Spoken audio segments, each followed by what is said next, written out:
Okay, so second game here between Ryan, and I find out it's Joe. It's Joe, I believe, that he's playing against under the EMS account. So the map is World of Sleepers, and it's a big one.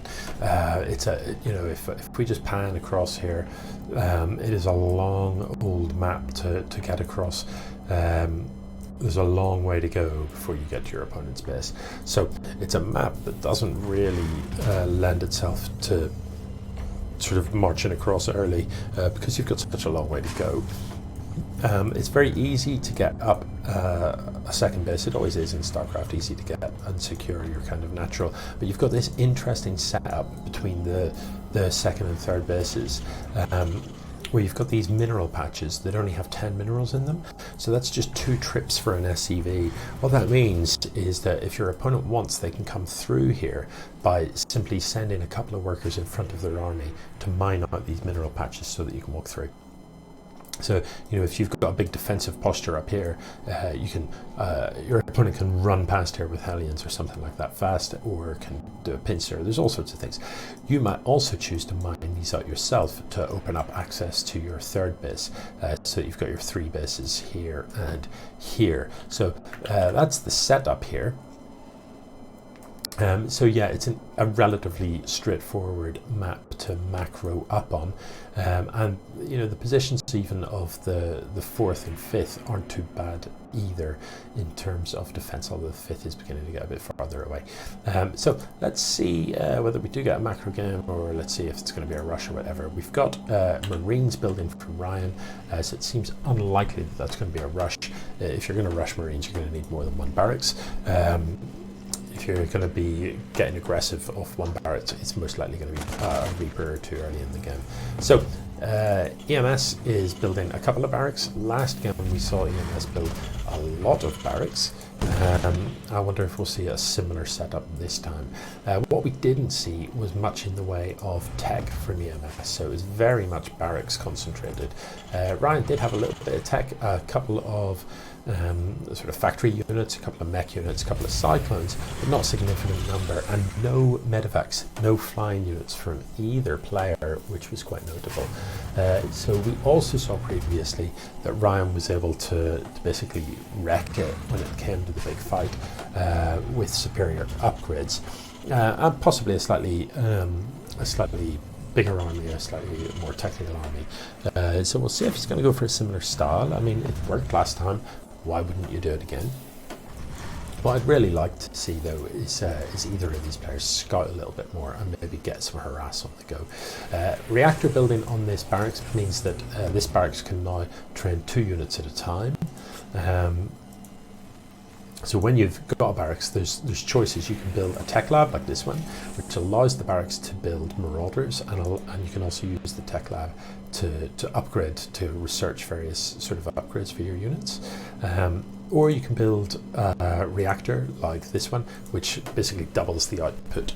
But if you can't have both on a single barracks, so this reactor barracks will not be able to build marauders.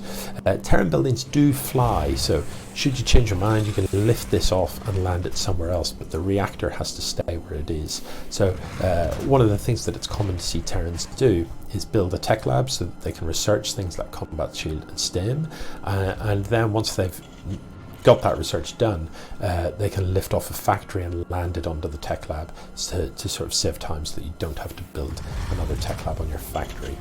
So engineering bay being built here. Engineering bays allow upgrades like armor and attack upgrades for your units.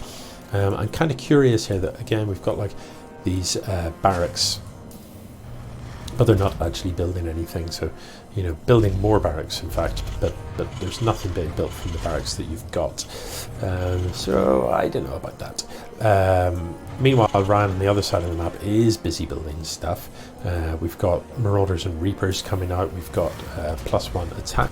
Actually, +1 attack now started for Joe as well. So both of these players beginning to tech up. It's still nothing in the way of units for extra MS.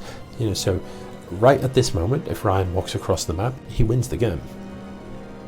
Of course, he doesn't know that, because this is the vision he has of his opponent's base.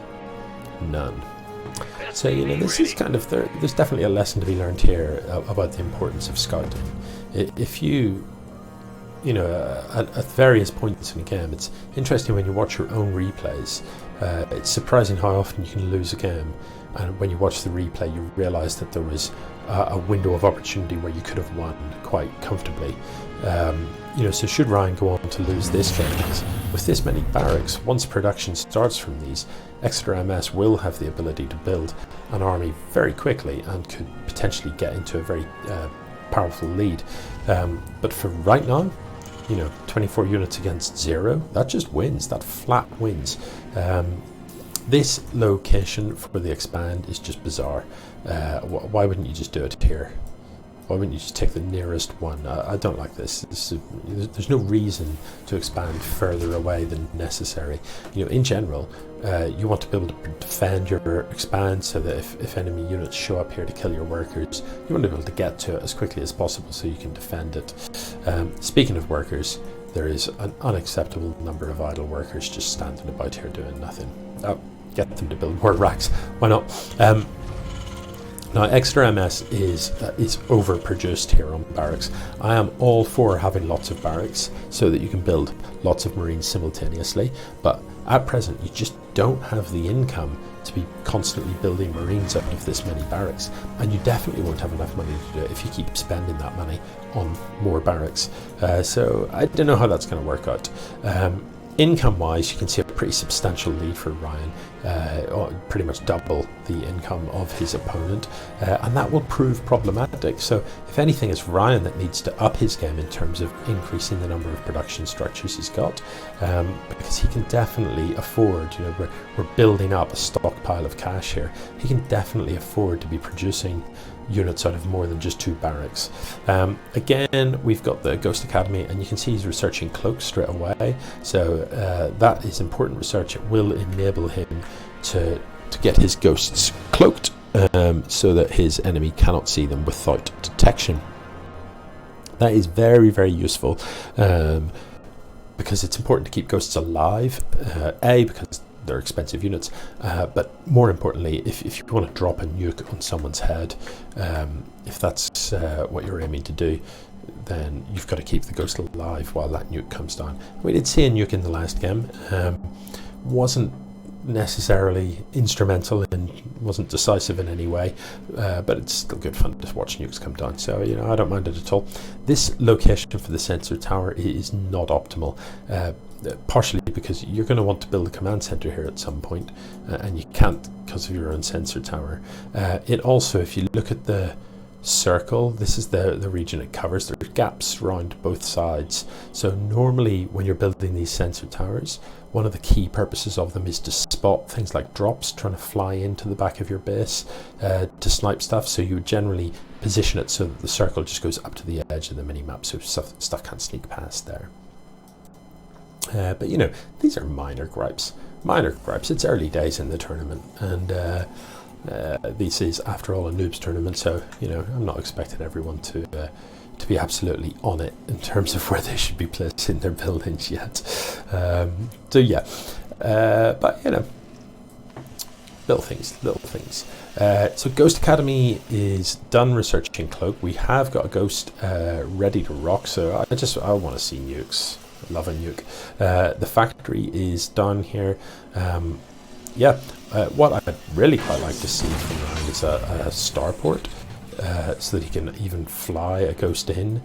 You know, you can just drop the ghost out of a medivac here, cloak it, and just nuke everything. Loads of fun. Exeter MS Joe has not got any detection whatsoever. There's all sorts of detection you can get if you've got an engineering bay, which he does.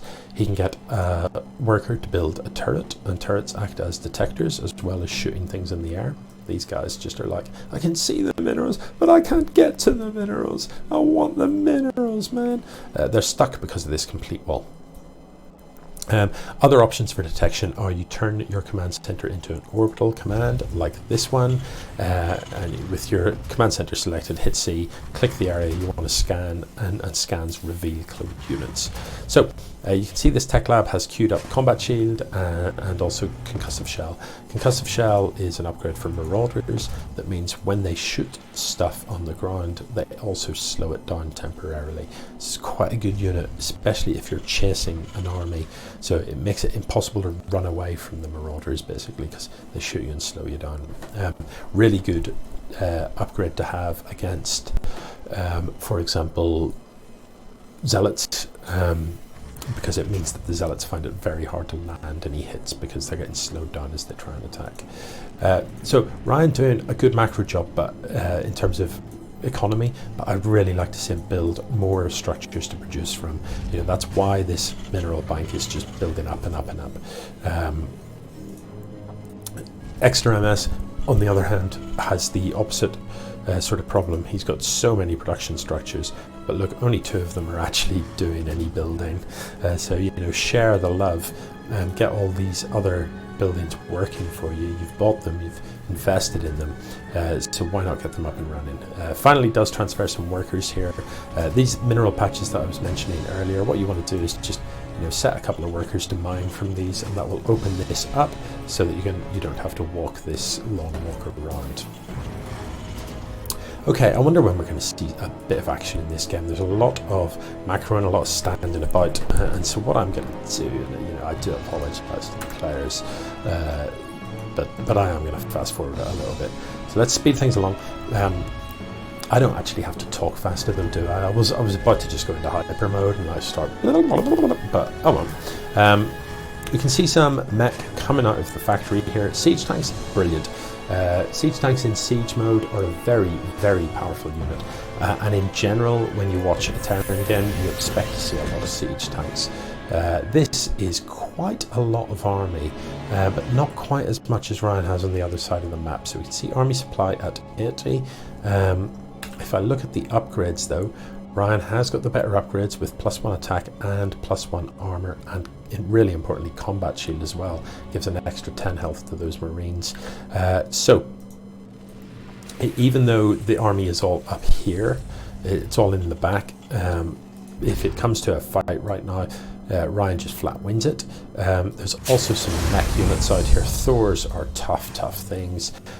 Deal out an awful lot of damage. Cyclones against Biocyclone, not really what you'd necessarily choose unless you're going to micro and muck about. Hellions can be good. They do splash damage in a straight line, and Hellbats do splash damage. They can be pretty strong against Marines. So this army is moving out. Let's slow things down again, and we'll see what happens when these 2 armies meet. I'm going to go ahead and zoom out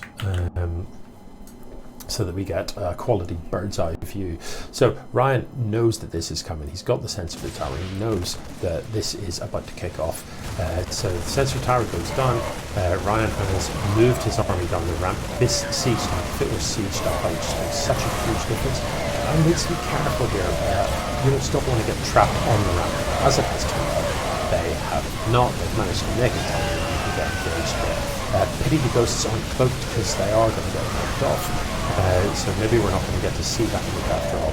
But you know, with the better upgrades, with the bigger numbers, and with just these higher powered units like Thors and siege tanks just shelling out huge amounts of damage, it's a pretty one-sided battle. So, you know, I don't know, if you're Joe, you've got to be thinking, this feels a bit like what happened in the last game. I marched across the map, I encountered my opponent's army, and his army just beat mine.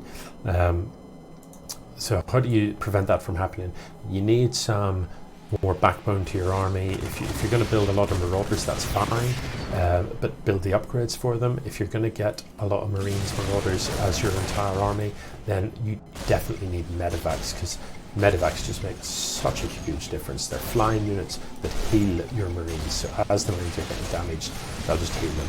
I want to see a nuke from one of these ghosts, and there's nukes ready to go, I'm pretty sure. That's I'd like to see. This isn't a great position to try and fight on a ramp, but I just don't think there's enough left for extraneous to actually do anything about it. So it is only a matter of time before this army sort of walks up and delivers some sort of fatal blow here. This, you know, after all the shooting's done and there's nothing left to shoot, this Ghost has decided to cloak. Because he's bonkers. All these units getting in each other's way. So what you need to do here is, rather than A click up the ramp, just right click and move command these units up the ramp so that they all get into position, and then allow them to just do their thing. But it looks very much like this game is over. I'm just kind of hanging in there in case we're going to see a nuke. There's nukes ready to go. You know, I want to see a nuke. Are you going to see a nuke?